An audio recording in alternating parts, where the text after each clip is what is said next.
Bonjour les quatrièmes, alors correction des exercices de la semaine 8. Alors il faut reconnaître si c'est des patrons ou pas. Là on a la base qui est un carré, on a deux faces latérales collées et puis on voit bien que ces deux faces, le problème c'est qu'elles vont se replier sur le même côté. Donc le 1 n'est pas un patron de pyramide. Par contre le 4 oui, puisque là cette face là vient se coller ici et celle-là vient se coller ici. Donc le 4 en est un.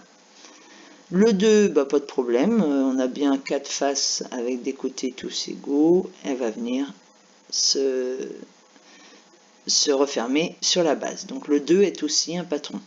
Par contre le 3, pas du tout, il n'y a même pas de sommet principal. Donc le 3 c'est n'importe quoi. Le 10, alors, prévoir quelle est la hauteur de cette pyramide lorsqu'elle est posée sur la base ABF. Donc ABF, ça serait la base. Et donc on redresse ce là, et donc la hauteur, ça va être BE. BE sera la hauteur. Alors, construire le patron vraie grandeur et vérifier la réponse. Alors, le patron, bon, moi je suis parti de là, la croix avec les axes perpendiculaires, on connaît toutes les mesures, donc on complète. Le début c'est assez facile, on vérifie bien là deux traits égaux qui vont se recoller l'un à l'autre. Et puis ensuite, on va avoir le côté rouge ici qu'on doit retrouver sur cette face-là. Donc là, j'ai pris cette longueur-là au compas et je l'ai reporté à partir de C. Et puis, même chose pour l'autre. De toute façon, c'était déjà codé.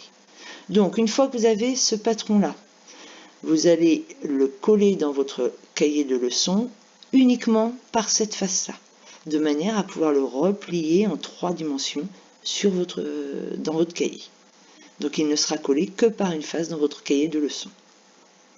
Exercice suivant, donc décalquer la figure suivante et puis coder les longueurs égales en complétant la face qui manque. Alors, on a la base qui n'est pas triangulaire, donc on est sûr que c'est la base. On a déjà ces deux côtés-là qui sont égaux et ces deux côtés-là qui sont égaux. Maintenant, restent les deux autres côtés des triangles là aux extrémités qui doivent correspondre aux côtés de la dernière face. Donc pour la dernière face, moi je l'ai collée ici de l'autre côté, mais vous pouviez aussi la mettre à la suite de l'un des deux. Alors j'ai reporté cette longueur-là qui va se recoller ici à partir de ce point-là, et puis la longueur vert foncé là de l'autre côté. Et donc là j'ai bien 4 paires de longueurs égales qui vont permettre que les côtés se collent les uns aux autres.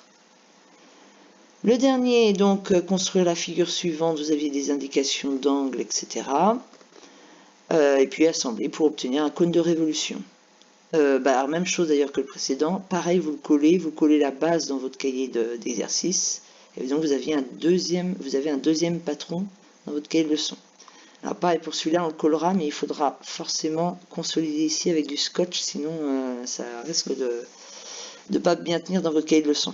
Donc vous collerez par exemple le disque de base et puis vous l'attachez bien avec un scotch au secteur angulaire. Alors, voilà la figure qu'on obtient. Donc là, il fallait un angle de 120 degrés, ça veut dire que là, il y a 240 degrés.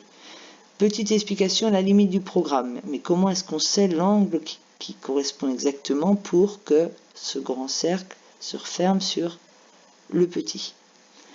On sait le tour du petit cercle. Le tour d'un cercle, c'est 2 pi r, c'est-à-dire 2 multiplié par pi multiplié par le rayon. Donc la longueur ici mesure 2 multiplié par pi multiplié par 3, puisque le rayon faisait 3. Pour le grand cercle complet, on sait qu'il mesure 2 pi r, c'est-à-dire 2 multiplié par pi multiplié par 4,5. Ça, c'est le tour complet. Et le tour complet correspond à un angle au centre qui ferait exactement 360 degrés. Donc on a 360 degrés pour le tour complet. 2 multiplié par pi multiplié par 4,5. Nous, on ne veut pas le tour complet, on veut que 2 multiplié par pi multiplié par 3, c'est-à-dire cette longueur-là. Et bien là, c'est tout simplement à nouveau de la proportionnalité. On fait un produit en croix et on trouve que l'angle ici doit faire 240 degrés. Bon, si vous n'avez pas suivi la fin, c'est pas grave, mais ce n'est plus au programme, ça y était il y a quelques années. Bon, bon week-end à vous et puis à la semaine prochaine.